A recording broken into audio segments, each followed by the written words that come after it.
What can two new books tell us about Shakespeare and women? Alan Riding joins us from Paris to talk about Tina Packer's Women of Will and Chris Leortis's Shakespeare and the Countess. Women are actually more daring than we think of. They're not just sort of pushed around the whole time, but in fact they dare stand up to male power. Essay collections are huge right now, but which one should you read? Michelle Orange will be here to talk about her shortlist look at 5 new collections. This idea of personal writing, diary keeping, for whom one writes, and layers of conversation, I think is something that struck me. My colleagues Parul, Sehgal, and John Williams will talk about what's happening in the literary world. And Greg Cowles has bestseller news. This is Inside the New York Times Book Review. I'm Pamela Paul.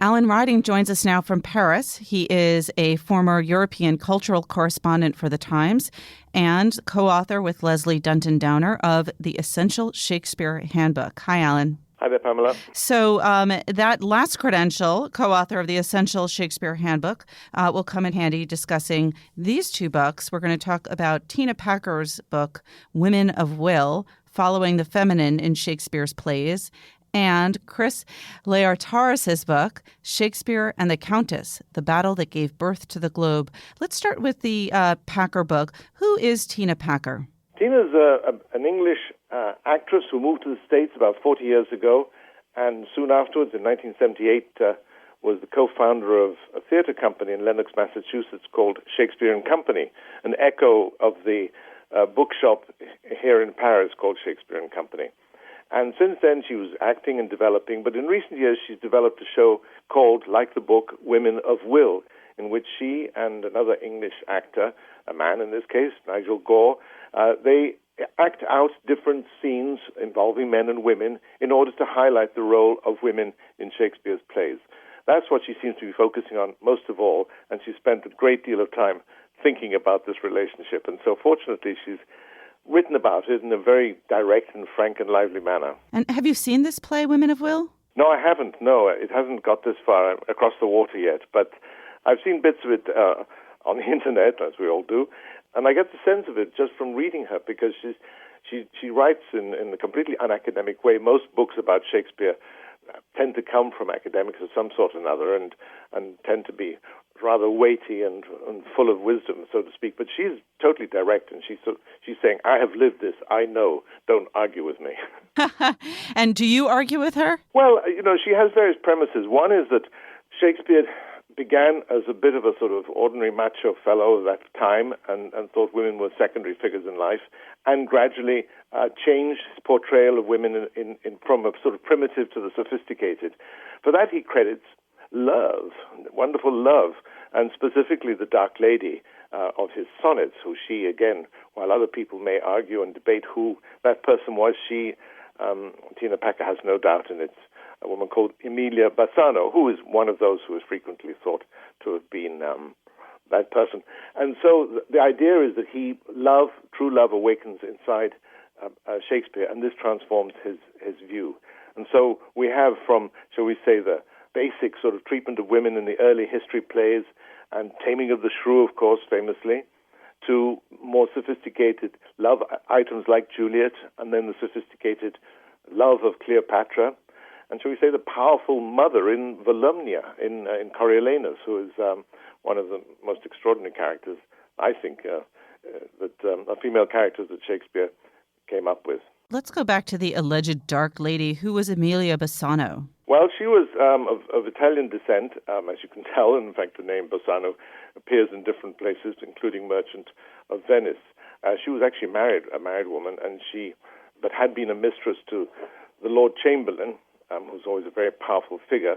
And in fact, Shakespeare belonged to the Lord Chamberlain's men for some years.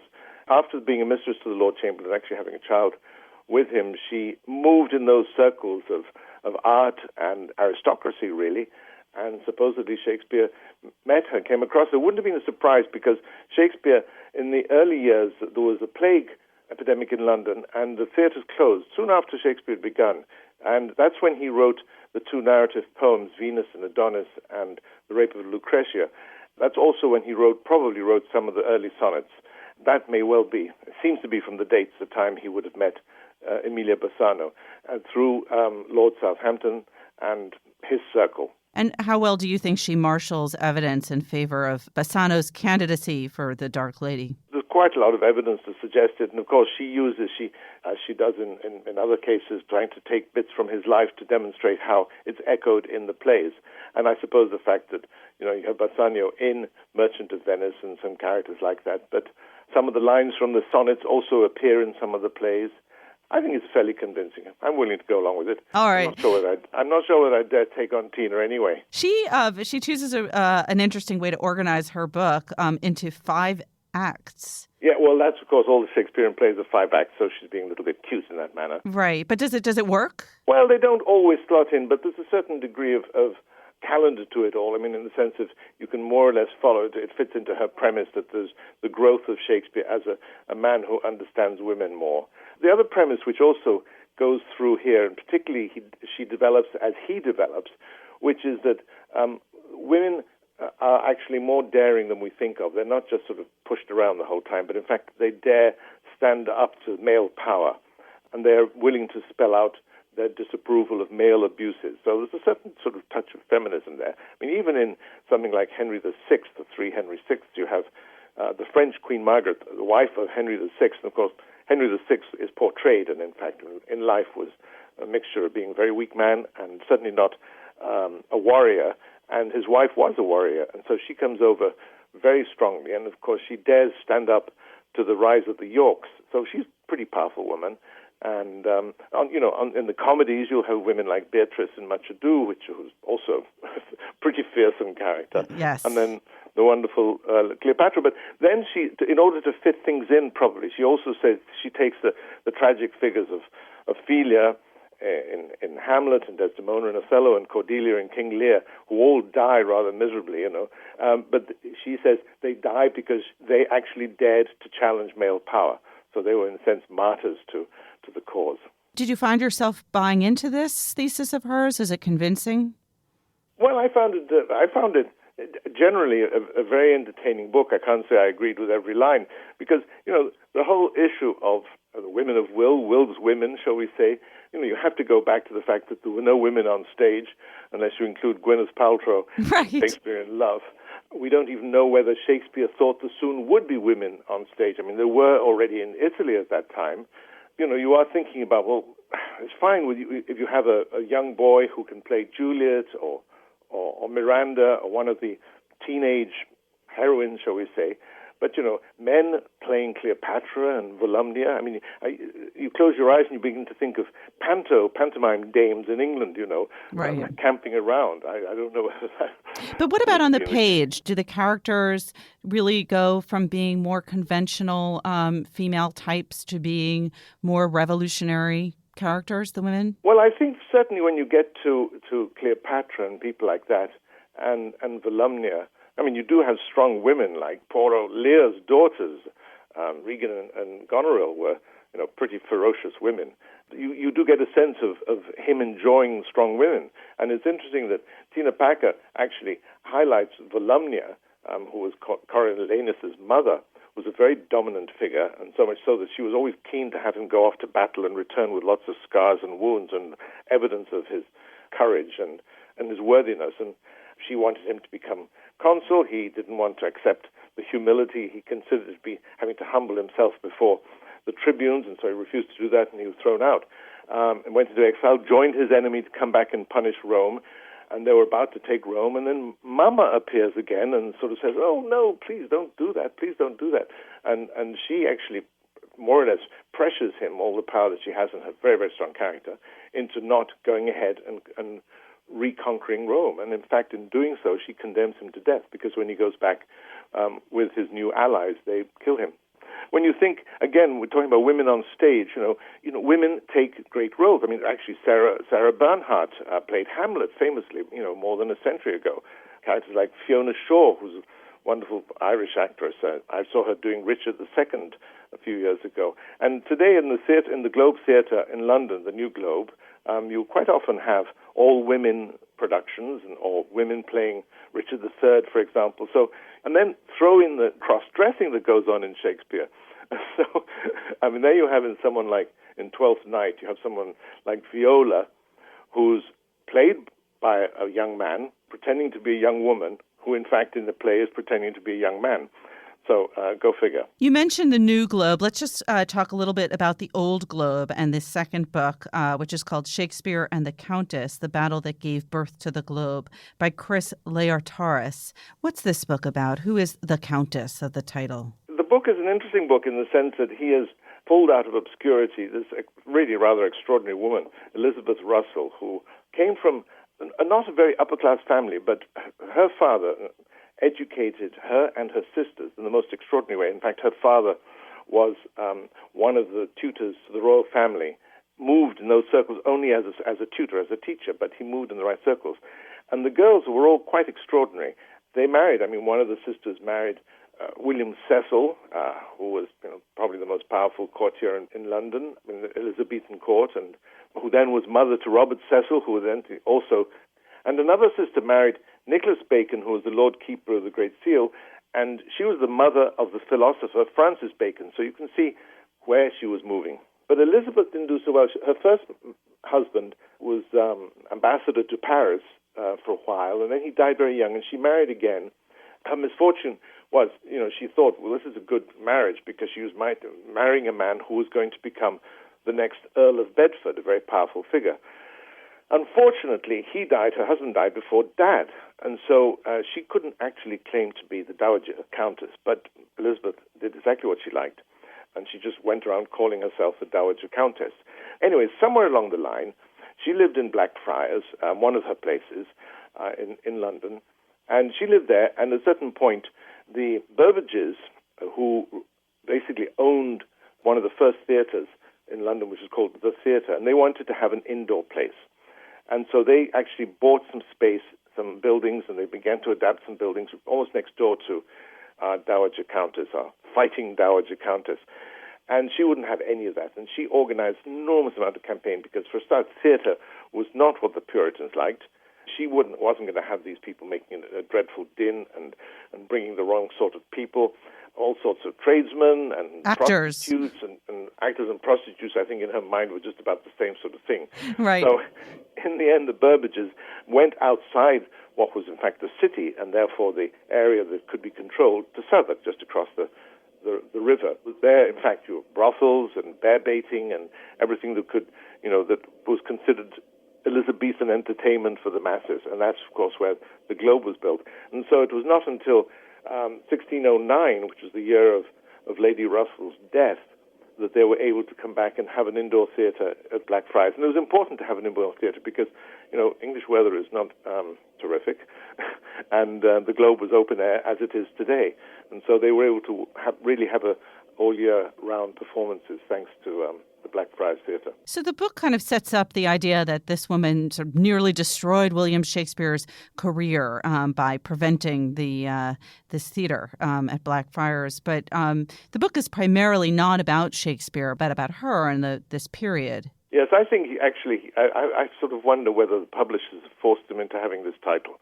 And I can just see some editor requiring him to finish each chapter saying, and this could well affect the rest of Shakespeare's career. Right. Or could this mean the threat to Shakespeare? So you have these, what in old journalism we used to call lousy links. But when it gets to the story of actually Blackfriars, it stands up on its own. But what doesn't stand up is the notion that Lady Russell could have completely sunk Shakespeare's career, at least not with me. Alan, you are certainly an authority on the subject, being the author or co-author of a book called The Essential Shakespeare Handbook, looking again at these two books, Shakespeare and the Countess, The Battle That Gave Birth to the Globe, and Women of Will, Following the Feminine in Shakespeare's Plays. What did you learn? What was the most interesting new thing you learned about Shakespeare in these books? It certainly made me think a great deal about the different roles, and Tina Packer's book, Women of Will, did make me look again at these roles. And for anyone who goes to see Shakespeare frequently, I think this is a terrific book because, it's not a definitive anything because there are so many books about Shakespeare and different aspects of it. But this one does make you look at certain aspects of it in a fresh eye. And the other book on the Countess, well, she was a fascinating character. And what that did tell me was just how powerful the Puritans were in the Elizabethan era. The books, again, are Women of Will, Following the Feminine in Shakespeare's Plays by Tina Packer, and Shakespeare and the Countess by Chris Leotaris. Alan, thank you so much for being here. Thank you, Pamela. Alan Riding reviews both books this week in the Book Review. Riding is a former European cultural correspondent for The Times and also co-author with Leslie Dunton Downer of The Essential Shakespeare Handbook.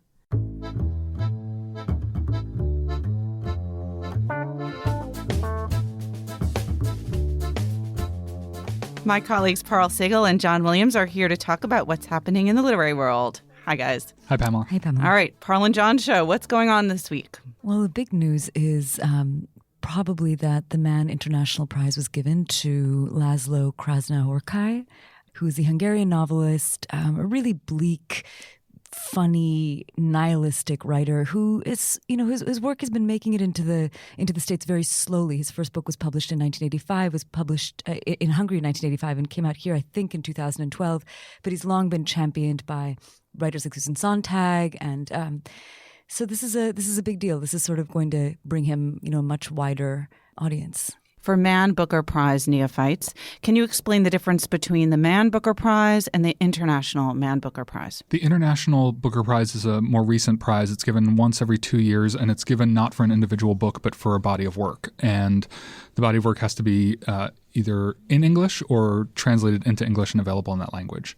And is the idea that it goes to non-British Empire writers, or it can be either? Yeah, it's gone to a variety of people. It went to Chinua Achebe, Alice Munro won, Philip Roth won, Lydia Davis. Our colleague Jennifer Salai actually reviewed one of his novels in 2012 for the London Review of Books, and I thought it was funny because she quoted Susan Sontag's praise of him at some length, and Sontag wrote that his work is both an anatomy of desolation at its most appalling, and a stirring manual of resistance to desolation through inwardness. And Jen warned people not to think that he took his own fiction as seriously as Sontag does, and that it has a sly humor, and that you should read it for that as well. That's a good line. Yeah. We're not allowed to talk about other book reviews here. And now segueing naturally to Barbara Streisand. What's going on with her? Of course, a future Man International Prize winner, I'm sure. Barbara is, if I can call her that, is publishing a memoir in 2000. We call her Babs. We call her Babs. Babs is publishing a memoir in 2017 that was just announced. The publisher Viking announced that it had acquired the rights to it. And, there have been many, many books about Babs. And she actually did write a book a few years ago about her sense of design and style. Mm-hmm. But this is her life story, and allegedly it will be soup to nuts. So from her childhood throughout her entire career and all of her different mediums. She's one of the few entertainers who have won the Tony, Emmy, Grammy, and Oscar. The Tony was a special award for Star of the Decade in 1970. It doesn't count? The Wikipedia page says that there's an asterisk. There are a few people who won actual Tonys. She has time. She can be in a few more shows. Is she writing it herself, or do we know if she has a co-author? I don't know that yet. But she evidently is less than thrilled with all of the books that have been written about her and claims that this is going to be the truth. And one final note, again, not the most natural of segues, but we want to talk about a wonderful writer who recently died. Mm-hmm. So William Zinsser died last week at the age of 92. It's an interesting thing to think about. Like, there's this big ecosystem of MFAs, right? Writers teach at MFAs, they come out of MFAs, but are there legendary teachers? In the same way that there are legendary teachers in dance or in music. And Zinsser actually was one of them. And he wrote this amazing manual called On Writing Well, which sold some 1.5 million copies. And sort of like Strunk and White, like Orwell's writings about language, sort of advocated for clarity, vigorous language, staying away from jargon. So aside from the beauty of this book, which was very influential, Christopher Buckley said he wrote with Zinsser on his shoulder, sort of saying, get rid of this clutter, clean the sentence up. He also just seems to have been an incredibly generous and lovely sort of longtime teacher. Do you have a favorite quote or a piece of advice from him? I do, and I'm going to paraphrase it, but he says, I think he said this at a graduation, and it was quoted in our Times obituary, that don't be too seduced by security. It seems like the greatest thing, but it isn't. So. Didn't he say something about a period, that the best thing one can say about a period is that it should come much sooner or something? It sounds like him, very acerbic. Yeah. All right, let's end on that note. Parul, Sehgal, John Williams, thanks so much. Thank you.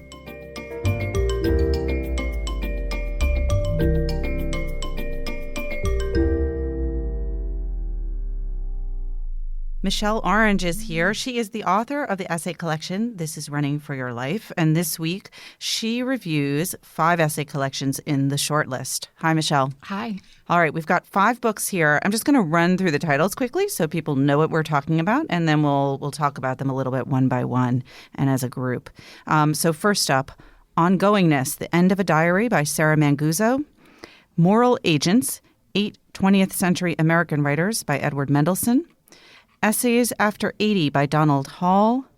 Discontent and Its Civilizations, Dispatches from Lahore, New York, and London by Mohsin Hamid.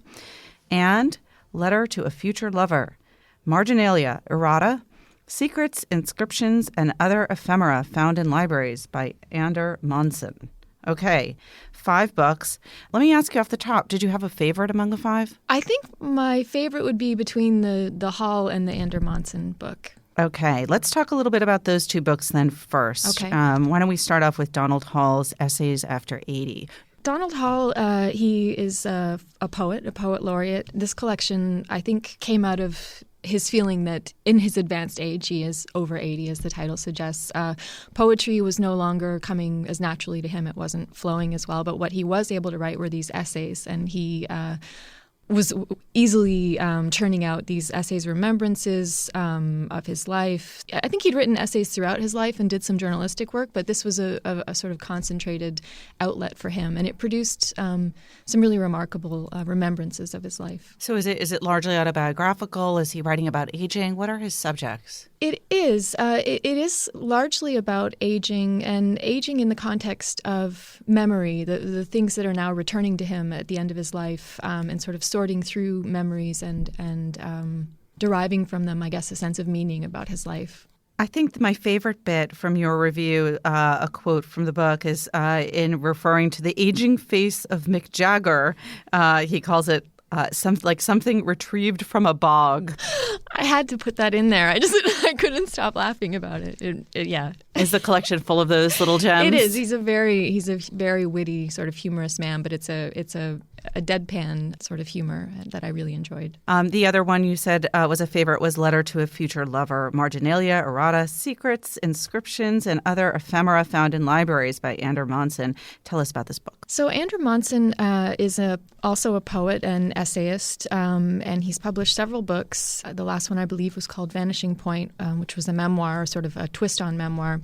He's a writer who enjoys pushing and exploring the essay form, and in this, it's a collection, but as he states in one of the early pieces, it's something that he collected not against his will, but sort of against his instincts, because this is a project that originated with him placing essays in books that he'd found in libraries, books that contained marginalia, writings in the margins, or something strange about them that triggered or inspired him. And so he left these essays inside of the books and reshelved them. And he notes that they've been collected before, but in a sort of haphazard, I think maybe like a box type of form.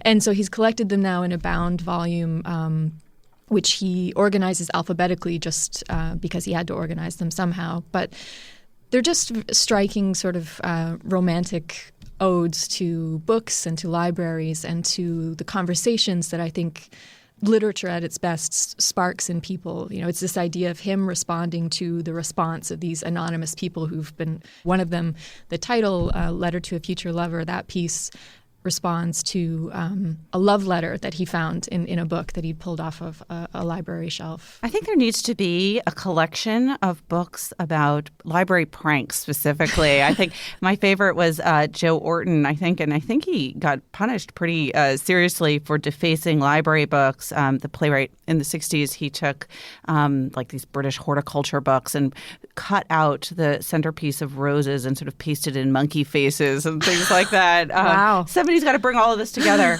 I wonder, too, if there's just this nostalgia and this around the printed book. It does come into play, I think, for Monson in this book. And I think that's where the romance of it comes in, because a lot of these pieces are based in this desire or urge to return to the printed experience, the physical experience of a book. And again, that idea of the layers that can be built into it as if a book that exists over time and that's been read and handled by many people. It's a lovely sort of theme that he draws out. All right, 3 other collections in this short list we should talk about. Let's start with Sarah Manguso's book, Ongoingness, The End of a Diary. It's a book about a diary. The diary is her own, and it's a slight and sort of enigmatic kind of meditation on her own impulse to keep this diary in a compulsive fashion. As she notes, there's, I think it's 800,000 words or pages. I can't remember which, but a lot of words. She's been keeping it for many, many years since she was a teenager. And Words. Thank you. Pages would have really been something. Who knows? I don't know. She certainly gets into the expanse that it has taken on in her life. And so it's a book about trying to figure out what purpose this diary keeping has served in her life. And what would you say? Did she figure that out? What is the purpose of the diary? Well, she states it sort of explicitly in a couple different points, and it's this idea of a fear of being lost in time. It's a compulsion to try and capture and contain her own life and her own experience as it passes. And it feels to me a bit like a metaphor, in a sense, for an artist's struggle to capture and make sense or make meaning out of their own life before it passes. Perhaps about control. Well, definitely, right? But none of the diary bits, but none of those 800,000 words are in this actual book. She made the decision to not add any of the actual diary into the book. Where did she get this title, Ongoingness? Ongoingness, apparently, I read in an interview with Sarah Manguso, is something she clipped from a George W.S. Trow quote about his own life, where he observed of his own life that the ongoingness is frankly turning into a bit of a problem. Or I'm paraphrasing the quote. The ongoingness of it is, frankly, a real problem. Trow was a critic. Yes, a critic who I admire very much. And there's something about that, I think, again, maybe resonated with her, this stress about life passing and not knowing how to manage or deal with it in a way that had meaning. Another great literary critic, Edward Mendelsohn, is the author of the next book, Moral Agents, 8 20th Century American Writers. Who are the 8 writers? Let's start there. The subjects are Lionel Trilling, Dwight MacDonald, Alfred Kazan, William Maxwell, Saul Bellow, Norman Mailer, W.H. Auden, and Frank O'Hara. And why does he pick these 8 subjects? What unites them? Well, it seems that with this project, he wanted to explore, largely through examining the journals and the diaries of his subjects, what he proposes is the double life that a lot of intellectuals and writers in the 20th century had to live.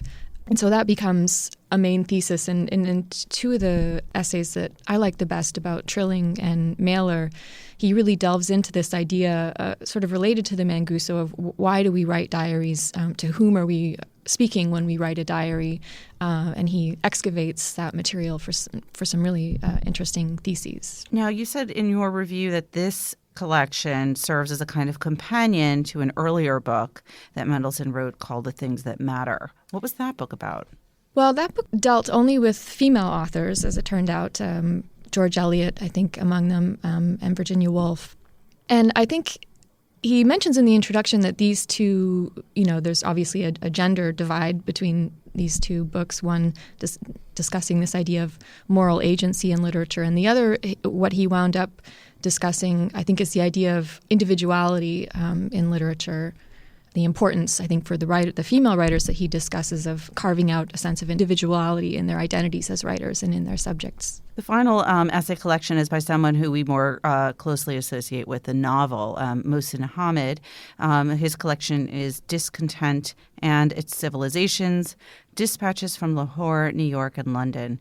What's this collection? This is a collection of pieces, I believe, from the last 15 years of Hamid's career as a writer. As you note, he is mostly known as a novelist, but he has also published fairly steadily a series of essays that deal with his experience and also try to address the geopolitical issues that he's sort of keenly positioned to address. Those issues, of course, were also addressed in his novels, The Reluctant Fundamentalist and How to Get Filthy Rich in Rising Asia. Is all of the material here previously published, or is any of it new? I believe it is all previously published. And what would you say is the strength of this particular book? What I enjoyed the most about the pieces in the collection, the ones that I found to be the strongest, were the ones where Hamid writes personally about his experience as someone who was born in Pakistan, has lived in the United States, and also lived in the UK, and subsequently, or in the last 10 years or so, moved back to Pakistan, started a family there. His description of that experience in the more personal essays was striking to me. Okay, 5 books, 5 very different essay collections.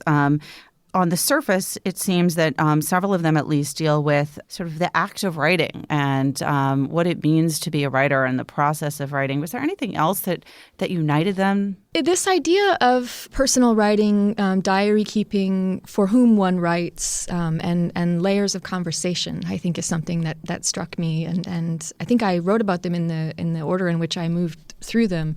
And I was struck by the sort of coherence that jumped out at me in that regard. Any collections in the last couple of years that have particularly impressed you? Yeah, Charles D'Ambrosio's Loitering and Leslie Jameson's The Empathy Exams, I think, are the two that come to mind. And both of those came out last year and were reviewed in our pages. All right, Michelle Orange, thank you so much. My pleasure. Thank you. Michelle Orange is the author of the essay collection, This is Running for Your Life. And this week, she reviews a marathon shortlist here of 5 collections of essays.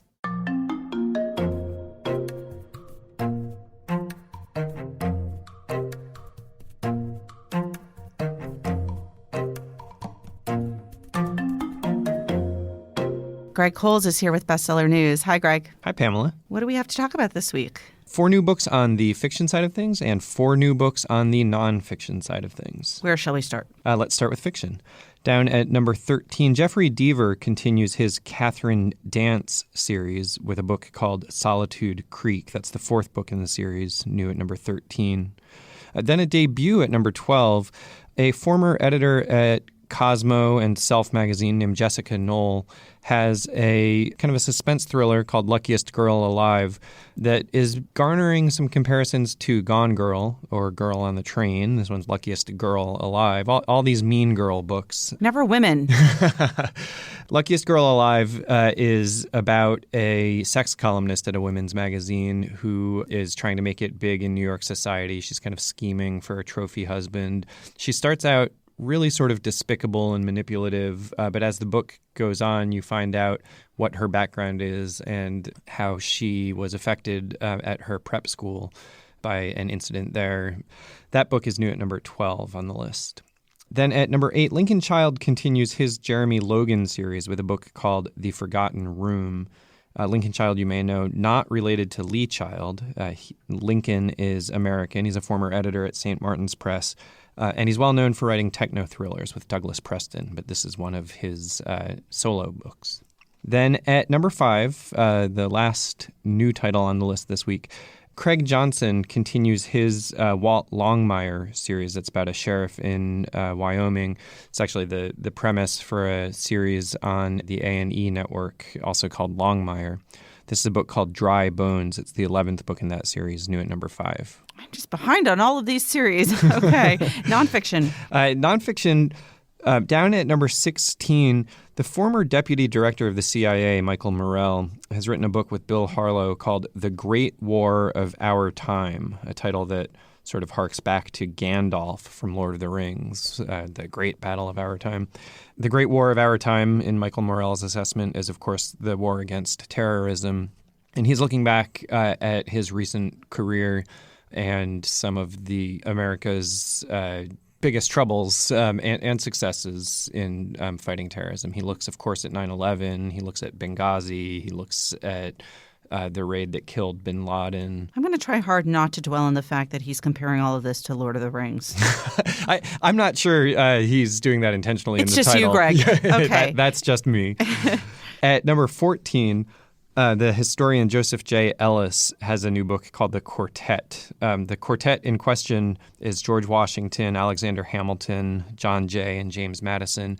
After the Revolutionary War had ended, America, the original 13 colonies, were really just like a loose federation of independent states. And he looks at how these four politically, diplomatically connived basically to turn America into one nation instead of independent states. All right. The one non-Father's Day entry to the list up next.